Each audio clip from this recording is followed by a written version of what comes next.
Hello friends, welcome to our channel.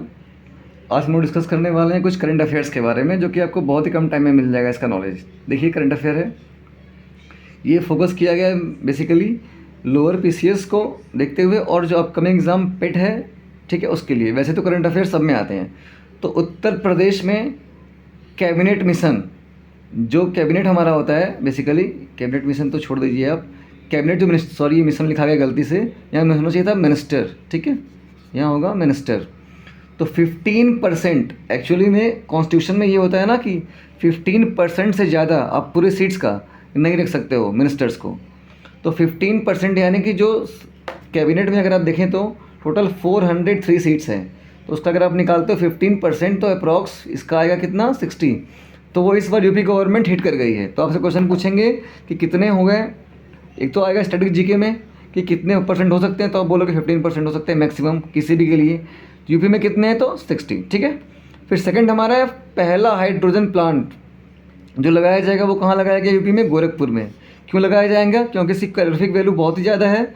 और इसी से जुड़ा हुआ करंट अफेयर और रिसेंटली आया है, हाइड्रोजन ट्रेन चलाया गया है जिसको हरी झंडी दिखाई नरेंद्र मोदी जी ने।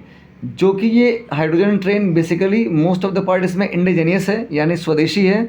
सोनीपत में चलाया गया नमो ग्रीन रेलवे के तहत। ग्रीन का मतलब यहाँ से कि नॉन पोल्यूशन ज़ीरो करना है इसमें, क्योंकि आपको पता है इंडिया ने जो टारगेट लिया हुआ है कि 2070 तक नेट जीरो कार्बन का एमिशन कर देंगे।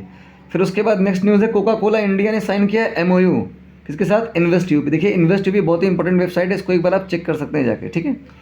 फिर 79th बाफ्टा अवार्ड कहाँ दिए गए, लंदन में दिए गए। जो पहला मूवी था जिसको मिला, कौन सा था, one battle after another. Director कौन है इसके, पॉल थॉमस एंडरसन। तो पॉल थॉमस एंडरसन इसके डायरेक्टर हैं। फिर दूसरा क्या लॉन्च किया गया, भव्या स्कीम। जो ये अब आपको पता होना चाहिए भव्या स्कीम क्या है।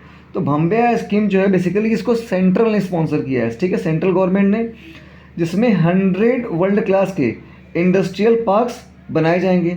इस प्रोजेक्ट का जो बजट है वो 33,660 करोड़ रुपीज़ है और 6 ईयर्स के लिए बनाया गया है, यानी इसका 2031 से लेकर 32 तक है। तो ये इसका मेन फोकस क्या है, इंडस्ट्रियल पार्क, यानी इंडस्ट्रीज़ को बढ़ावा देना है, सेकेंडरी सेक्टर को। फिर क्या है हमारे पास, सार्थक किससे जुड़ा हुआ है, PDS पब्लिक डिस्ट्रीब्यूटिव सिस्टम, यानी कि ये फूड सिक्योरिटी के लिए है सार्थक सिस्टम। फिर क्या है, फेयर से फुर्सत। फेयर का मतलब किराया, फुर्सत लेना है, यानी फेयर को कम करना है। तो इसको चलाया किसने, एविएशन मिनिस्टर ने। आप मुझे कमेंट में बताइएगा एविएशन मिनिस्टर कौन है। फिर चलाया गया PM राहत स्कीम, ठीक है फ्रेंड्स। तो PM राहत स्कीम चलाया गया और ये भव्या स्कीम, सार्थक, PDS, ये सब पे थोड़ा सा आप कमांड बनाइए और हमारे साथ जुड़िए और हम इस एग्ज़ाम को डेफिनेटली क्रैक करेंगे।